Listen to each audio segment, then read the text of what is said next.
Hey, deserving listeners, I thought I would react to some of the post-season things that have been posted about Love is Blind Season 7. So let's do that today. I think this is going to be kind of a grab bag episode in which we just randomly look at a lot of different things. This first thing I want to look at is posted on Reddit, and it highlights or makes a claim about the growth of Instagram and TikTok for each of the cast members. And it says that it looks like for Taylor, she had 1,000 Instagram followers at first. And then after the show, now she has 324,000, which I think is a potential indication that Taylor might be able to monetize that at some point. You know, I'm guessing that's true. It also looks like Taylor has the most Instagram followers of the cast. So then Garrett, and then next is Ashley, Hannah. That's interesting. That Hannah's number 4. Then Marissa, then Nick, then Tyler, then Brittany. Then that's interesting. You would have thought, anyway, Alex, Leo, Monica, Ramses, Tim. So Tim had an increase of 34,000. He started with 1,000. Now he has 35,000. Then Steven, then Bowden, then Katie, then Allie. Who was Allie? All right, so someone sent me this article that was published by Life and Style magazine, and it's about Nick, Love is Blind star Nick. Dorcas says he wasn't the only man who discussed the women's looks. All right, it looks like there's maybe an interview with him. All right, so he is quoted as saying, on the way to Mexico, when the men were sitting on the bus, we all talked about the women's looks, and somehow I got thrown under the bus. And then about the grenade comment, he said, I never called Hannah a grenade. I said I was a little underwhelmed, but we all were, right? It was a very stressful time. We all were, right? One thing I can say about it is I never talked to Steven once in Mexico, so I don't know what he's talking about. I might have had a conversation off camera with Ramses that was meant to be a guy to guy. He told me some stuff. I told him some stuff. I was never like throwing shade at Hannah. We were just being real, but I guess pillow talk's a real thing, so he might have said something to Marissa. Oh, pillow talk, right. He goes on to say, not that Hannah is not a beautiful person. We weren't calling any of the women ugly. I don't think Hannah's ugly. I would never tell the other guys, yeah, she's a grenade. That's not me. We all had those conversations where it was like, you know, they're pretty women, but not what we expected, that type of thing. Not what we expected. Okay, yeah. What would I put my money down on? I mean, I wouldn't put much money down because it's just people saying stuff. During the reunion, they didn't let anyone talk. They didn't ask Ramses and Steven to elaborate. So we don't know what they would have said. Maybe it would have been convincing, but we have minimal information there. And so do I believe that he called her a grenade? I would say probably not. According to Nick, what he's saying is that, look, we were all having those conversations. Now, what does that mean? Does that mean that they were just having innocent conversations that a lot of people would have on the show, that it's like, oh yeah, they're not really what I thought they would look like, or I had allowed myself to have too specific of a fantasy about what they would look like, or whatever? Or is it that Nick and maybe others were not really into their partners, or were highly questioning given the way that they look? What happened? And some folks may want to know, would you have changed how you describe your physical appearance? That's a bad celebrity comparison. I look like JJ Redick. That's my celebrity look like right there. And I have a good jump shot too, so that would have made more sense. I was trying to stay away from physical appearance. Right, so E! News is asking, and we heard Nick's response about that. It's a bad comparison. Okay. Descriptions other than we gave each other a clue that I had freckles and she had freckles on her hand. But I tried to keep away from it because that was the big issue. I've been judged based off being light-skinned, being, cheaters and liars, and all these things that you get with being light-skinned. So I try to keep away from physical appearance and just judge me for who I am.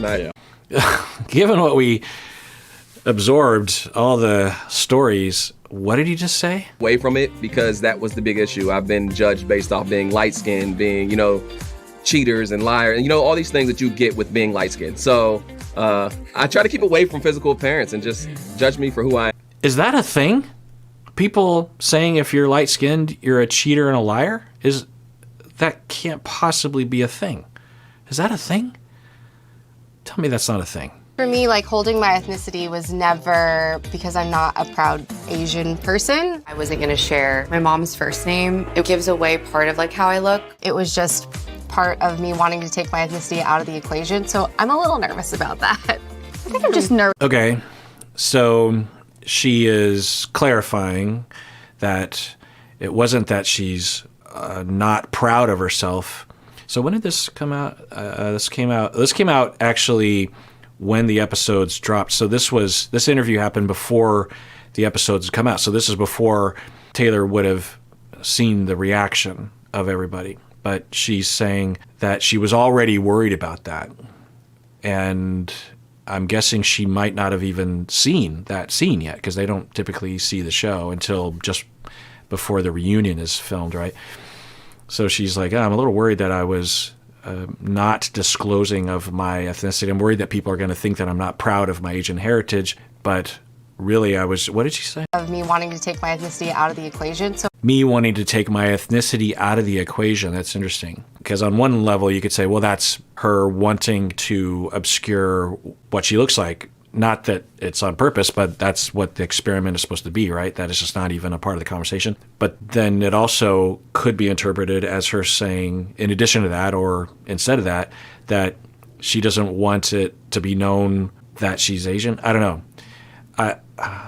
Given everything else she has said, I think what she is saying is that she just doesn't want the talk of what they look like to be a part of the conversation. They want to be true to the experiment.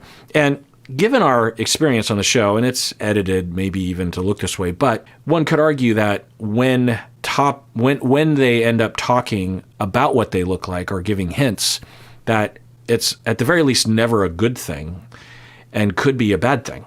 Could actually throw a wrench in the experience, right? I'm a little nervous about that. I think I'm just nervous about being misunderstood too, maybe a little bit. Yeah, things out of context. Yeah, things out of context, and everyone's different. The Asian thing for you, and just for me, it's just I'm very very blunt and upfront, and sometimes my delivery's not great. So I just hope that people can understand it comes from a good place, Well, yeah. Okay, so again, this is recorded before the episodes came out, so they're still in a headspace of, I don't know how anyone's going to react, and she was already worried that would come out, and it's consistent with what we saw later. Her position on it, that she's just blunt. We're human. Yeah. Let me take a camera and go in y'all's homes, and then we'll film you at your best and your worst and your... And along these lines, when we saw Marissa sticking up for or siding with Hannah at the reunion would have been filmed not that long after this point, right?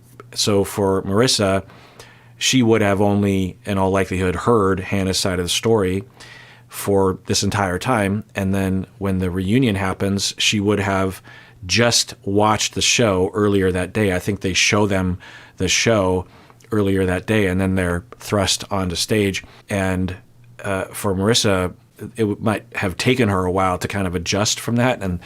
And maybe later she would have adjusted and said, and given now that I'm really absorbing what I saw in the show, I don't know if it may make sense for me to have stuck up for Hannah in that moment.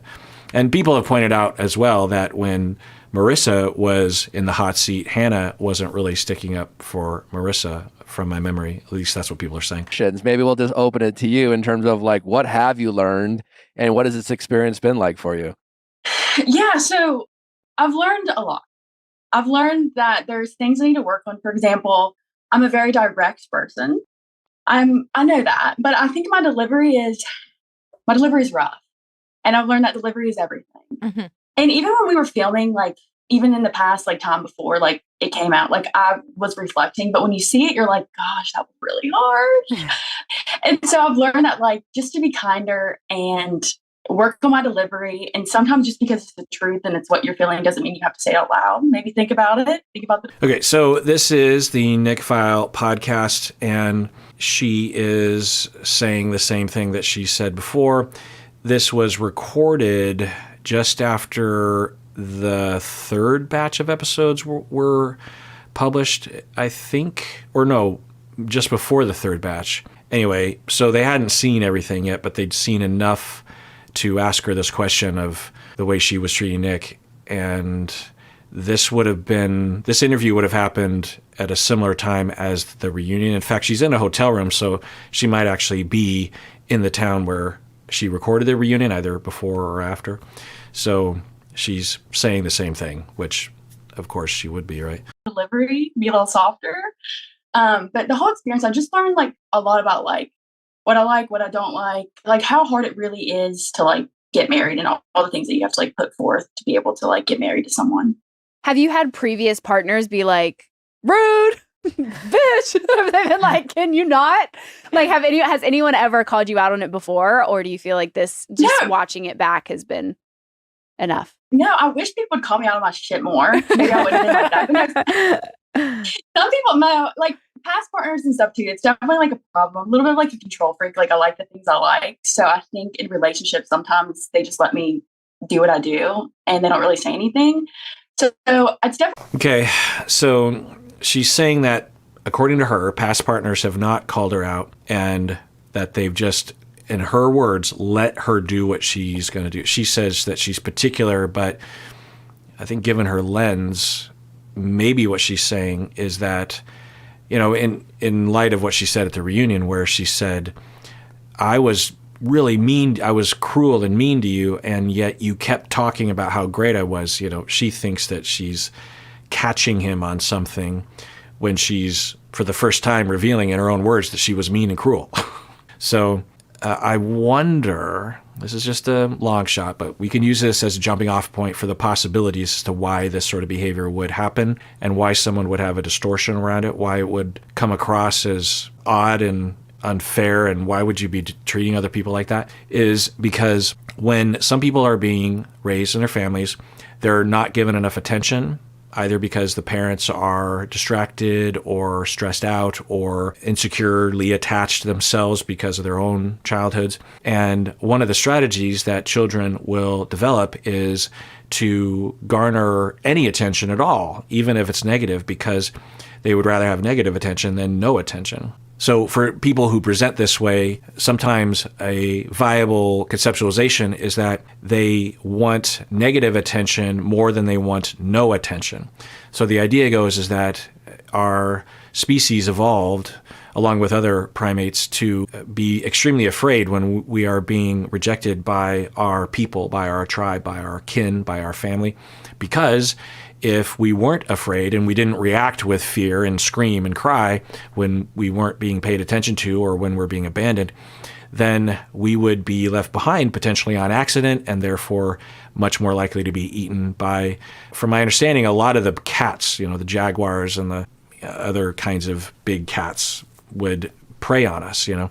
And so we evolved that reaction, and on the best of circumstances, we're just naturally getting enough attention, and it's good attention. But if we're getting no attention, then we'd rather have bad attention, because at the very least, their eyes are on us so that we aren't as likely to be eaten by predators. And this is all unconscious, right? And it happens from birth, and we retain this into adulthood, particularly if we're not given enough attention. So one could develop a pattern in which they believe that attention will either be no attention or bad attention, because they've never had enough good attention.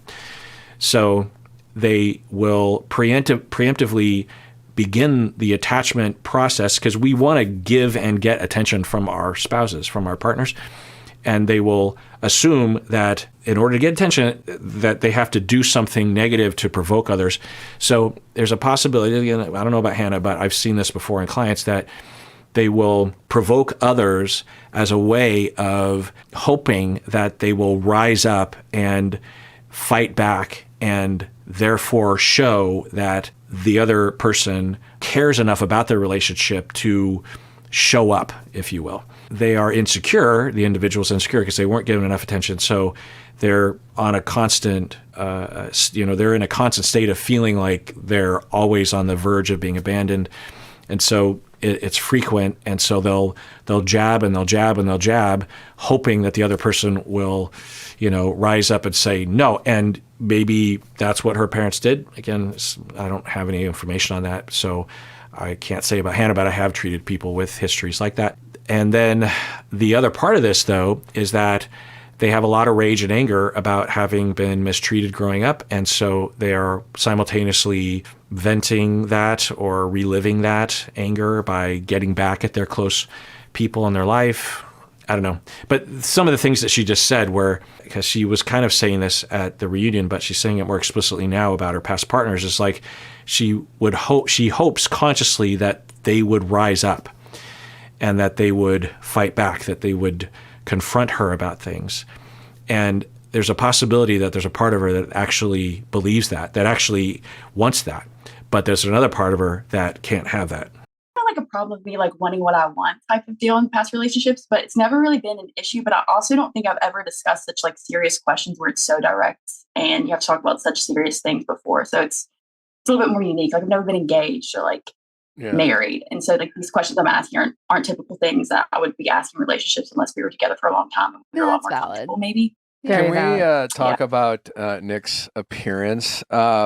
It's my belief, and I think everyone in the household, everyone sitting here, that Nick wasn't as dishonest about his appearance as you seem to let on. It felt like... Okay, well, I'm going to chime in here and say the rest of this episode will just be for members of the YouTube channel. So if you want to watch the rest of this with me and other things, I have a bunch of other things queued and Instagram pages and stuff. So we'll watch a lot of post-season things and become a member if you want to. Otherwise, please take care of yourself because you deserve it. You really, really do.